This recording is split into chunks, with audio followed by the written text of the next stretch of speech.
आप 20 लोग उसी में अटक गए। और हम बात कितनी अच्छी समझा रहे हैं आपको, हम नहीं अटके, आप वहां अटक गए। ऐसे ही हम लोग जीवन में समय को व्यर्थ कर रहे हैं सज्जनों।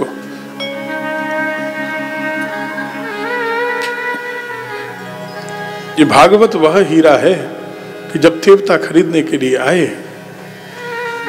प्रसंग आ रहा है कि जब देवता खरीदने के लिए आए और देवताओं ने सुखदेव जी से कहा कि सारा अमृत ले लो, देवताओं का पूरा अमृत जो बचा हुआ है, इसे पीकर हम अजर अमर हो गए हैं, जिसकी 7 दिन बाद मृत्यु है, परीक्षित को भी पिला दो, ये भी अमर हो जाएगा, आप भी पी लो, आप भी अमर हो जाओगे, ऋषि मुनि बैठे हैं इनको भी पिला दो, ये सब अमर हो जाएंगे। सुखदेव जी ने कहा कि तुम्हारा अमृत है जैसे कांच का टुकड़ा और मेरी कथा है जैसे अनमोल हीरा। ये 50 लाख वाला हीरा नहीं है,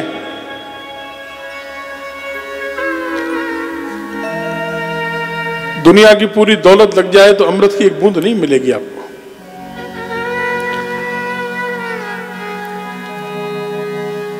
और वो अनमोल अमृत जिस कथा के आगे कांच का टुकड़ा जैसा हो, उस भागवत कथा की, भागवत नहीं, भागवत माने स्वयं साक्षात भगवान, उन भगवान की कीमत कोई आंक सकता है क्या?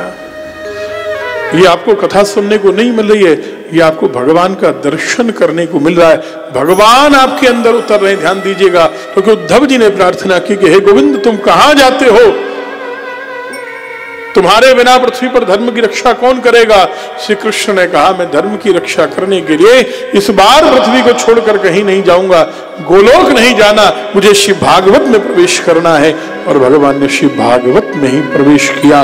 ये वह ग्रंथ है जिसके अंदर भगवान रहते हैं।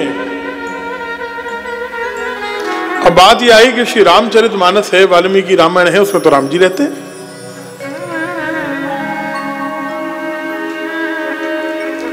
लेकिन भाव से रहते हैं जी, प्रवेश नहीं किया है।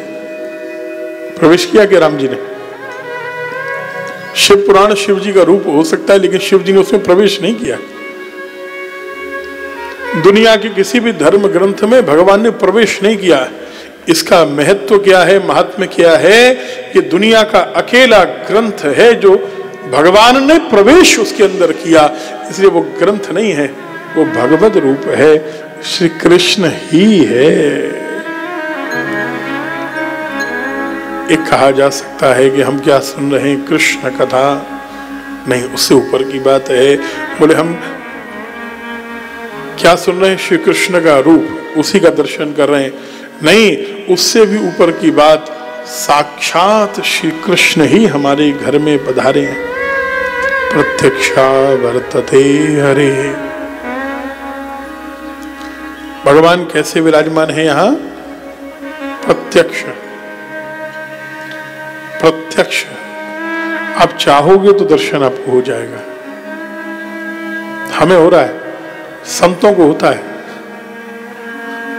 इसीलिए शुरुआत कहां से होती है? शोभा यात्रा से।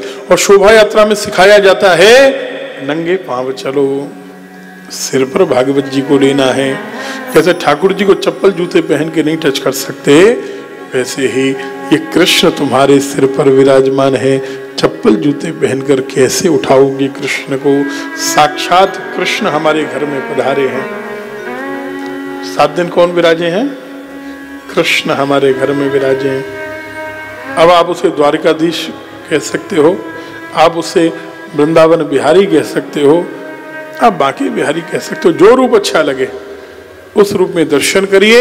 और 7 दिन में आपको इसी भागवत जी के अंदर उस रूप का दर्शन प्रत्यक्ष रूप से होने लग जाएगा। ये बात निश्चित मान लीजिए।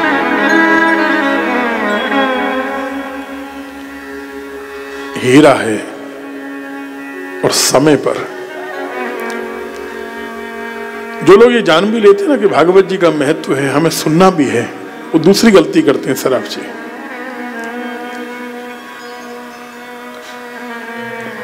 वे लोग अभागे नहीं है जो महत्व नहीं जानते भागवत जी का, अभागे वो है जो महत्व जानकर भी कहते हैं अभी तो पूरी जिंदगी पड़ी, अभी तो पूरी जिंदगी पड़ी, अभी तो पूरी जिंदगी पड़ी है।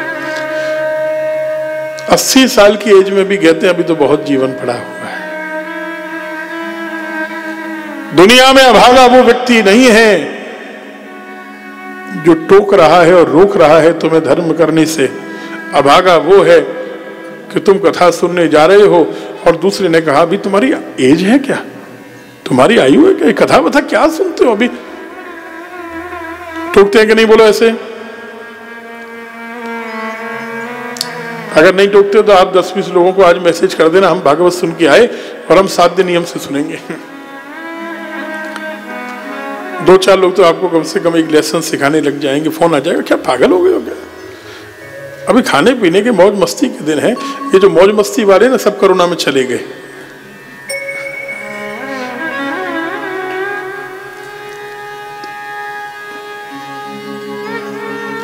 जिनका आहार बिगड़ा उनका जीवन गया कि नहीं गया, आपने देखा। क्या कोरोना में केवल वृद्धि गई क्या, बोलो। कोविड में केवल बड़े बूढ़े ही गए क्या, बच्चे भी गए, युवा भी गए, कोई आयु थी क्या। आपको हमको पता है कि हमारा जीवन कितना बचा है। और विचार करिए कि अगर जीवन न बचा हो और अंतिम क्षण में हमें याद आए कि हम भगवान से मिल रहे थे उन 7 दिन में जब भागवत हो रही थी, और उस मूर्ख व्यक्ति के कहने पर हम कथा में एक दिन गए बाकी नहीं गए। इस मूर्ख की मूर्खता के कारण भगवान से मिलने से रह गए। सज्जनों, जीवन का लक्ष्य धन प्राप्ति तो ठीक है, पुरुषार्थ है, एक अर्थ कमाना चाहिए, लेकिन लक्ष्य तो भगवत प्राप्ति ही है। भगवान से मिलने के लिए ही हम दुनिया में आए हैं। हमारे मानव जीवन का और कोई उद्देश्य नहीं है। हम कुत्ते बिल्ली बनते हैं, शुकर बनते हैं, या सांप बिच्छू बनते हैं, क्या भगवत प्राप्ति होगी हमें? ये मानव तन हमें मिला है तो यह तन कर फल विषय न भाई, भजे आराम सब काम विहाई। सब काम छोड़कर, सब काम छोड़ने का मतलब ये नहीं व्यापार छोड़ दो। हम आपको ये नहीं सिखाएंगे कि 7 दिन बाद आप लोगों को वृंदावन चले जाना है, आप लोगों को हरिद्वार चला जाना है, वैराग्य ले लेना है, महात्मा बनना, ये नहीं। आप इस मेटेरियलिस्टिक लाइफ में रहें, लेकिन संतुलन स्थापित कर पाए। देखो, क्या धन कमाने के बाद लोगों को तनाव नहीं है, बोलो? नहीं है क्या? आप जितना मेहनत कर रहे हैं और जितना कमा रहे हैं उतना ही तनाव साथ साथ बढ़ रहा है कि नहीं, बोलो? उतनी नींद कम हो रही है कि नहीं हो रही है? उतनी बीमारी बढ़ रही है कि नहीं, बोलो? और सब बीमारियों की एक ही जड़, डिप्रेशन में आप जा रहे हैं, धीरे धीरे तनाव हो रहा है, स्ट्रेस आप ले रहे हैं। आप धन कमाइए लेकिन स्ट्रेस मत कमाइए। आप धन कमाइए लेकिन तनाव मुक्त होकर रहिए। आपके चेहरे पर जब मुस्कान हो, हम ये 7 दिन में प्रयास करेंगे। भागवत क्यों सुननी है पता है? ये आपको 7 दिन में धीरे धीरे समझ में आएगा कि भागवत सुनने से हमारी जो स्माइल बनावटी थी ना, मुस्कान, जबरदस्ती मुस्कुराना पड़ रहा था, उसकी जगह अपने आप चेहरे पर हंसी आ रही है। मुस्कुराना नहीं पड़ता, मुस्कान स्वाभाविक रूप से आपके चेहरे पर आनी चाहिए। जब आपकी जबरदस्ती आप मुस्कुराते हैं ना, तो चेहरे में तनाव होता है और दर्द होने लगता है।